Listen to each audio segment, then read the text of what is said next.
తెలుగు వారి number 1 choice Telugu matrimony. వేద, ఇంతకీ ఇక్కడ ఏం జరుగుతుందో మాకు కాస్త చెప్తావా?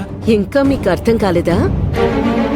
రాహుల్కి కేతనకి పెళ్లి చేయాలి కదా, అందుకే నిశ్చితార్థానికి పెళ్లికి ముహూర్తాలు పెట్టించడం కోసం పంతులు గారిని పిలిపించానండి.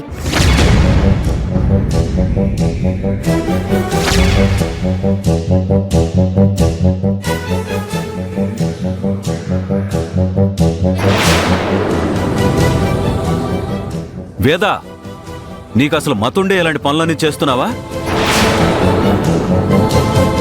ఇప్పుడు నేనంత మతిలేని పనులు ఏం చేశానండి? మరి లేకపోతే ఏంటి వేద? నువ్వు చేసే పని ఏమంటారు?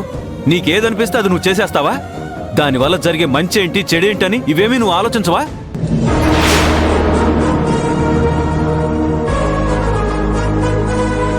ఇప్పుడు అంత కాని పని నేనేం చేశానండి? రాహుల్కి పెళ్లి చేయాలనుకున్నాను, అందుకే వాడి సంతోషం కోసం కేతనన్ని తీసుకొచ్చాను.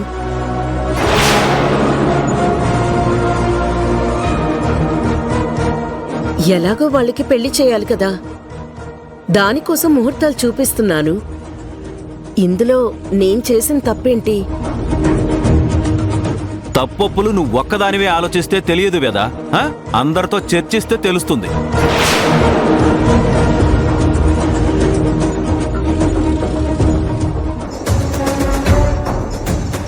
సరే, ఇప్పుడు అడుగుతున్నాను కదా, చెప్పండి. నేను చేసిన పనిలో మీకు తప్పేం కనిపించింది? తొందరపాటేం కనిపించింది? నువ్వు రాహుల్కేదో గొప్ప జీవితం ఇచ్చేద్దామని, రాహుల్ జీవితంలో గొప్ప గొప్ప మార్పులు తీసుకొచ్చేద్దామని చాలా తొందరపడుతున్నావు. కానీ నువ్వు చేసే పని వెనకాల రాహుల్ని జైలుకు పంపించేటంత పొరపాటుందని నీకు అర్థమవుతుందా? మావయ్య గారు, పెళ్లి ముహూర్తం చూసుకున్నంత మాత్రాన రాహుల్ని పోలీసులు తీసుకెళ్లిపోతారా? పెళ్లి ముహూర్తం చూసినంత మాత్రాన పోలీసులు తీసుకెళ్లరు. కానీ జరిగిన పెళ్లిని రద్దు చేయకుండా మరొక అమ్మాయిని పెళ్లి చేసుకుంటే ఖచ్చితంగా పోలీసులు తీసుకెళ్తారు.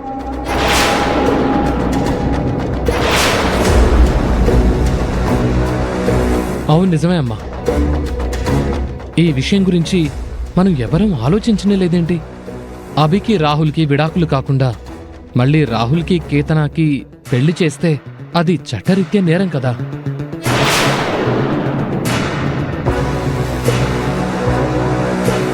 రాజీవ్కు తెలిసిన విషయం కూడా నీకు తెలీదు.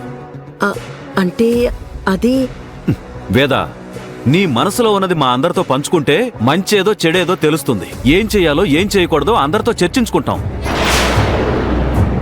అంతేగాని మాతో ఒక్క మాట కూడా చెప్పకుండా నిర్ణయాలు నువ్వే తీసుకుంటే రేపు జరిగే పరిణామాలకి ఎవరు బాధ్యులవుతారు?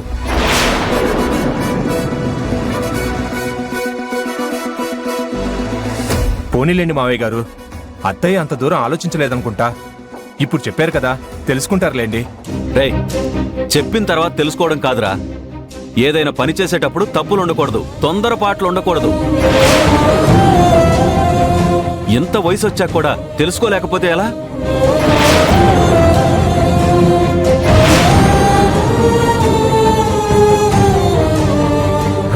నానా, మీరు కాసేపు ఆగుతారా?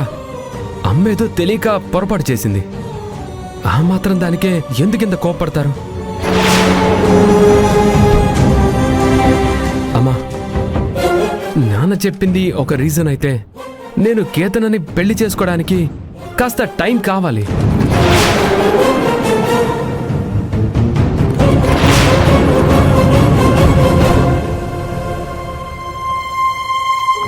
టైం కావాలా?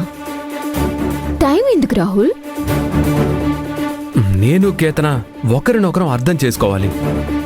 ఒకరి అభిరుచులు ఒకరికి తెలియాలి, కలవాలి.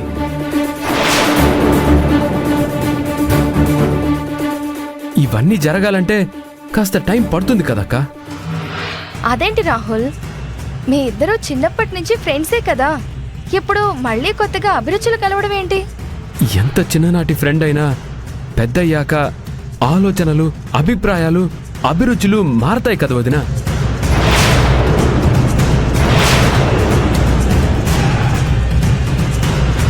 ఇప్పుడు ఆలోచనలు అభిప్రాయాలు మారిపోయాయని కొంపతీసి కేతనని పెళ్లి చేసుకోను అంటావా ఏంటి? అలా అని కాదు, ఎన్నో ఏళ్ల తర్వాత మళ్ళీ ఇప్పుడు కలిసాం అక్క. మా ఇద్దరికి ఒక అండర్స్టాండింగ్ వచ్చే వరకు కాస్త టైం ఇమ్మంటున్నాను అంతే. రాహుల్ చెప్పిన దాంట్లో కూడా నిజం ఉంది. అయినా ఇప్పుడు అంత అర్జెంటుగా పెళ్లి చేయాల్సిన అవసరం కూడా లేదు కదమ్మా. హా,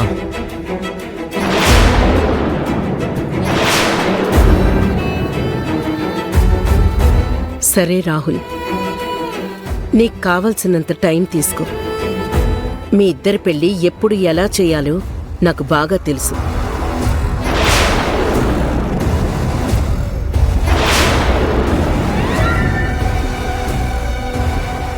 పంతులు గారు, అవసరం వచ్చినప్పుడు మళ్ళీ పిలిపిస్తానండి. అలాగేనమ్మా, వెళ్ళొస్తాను.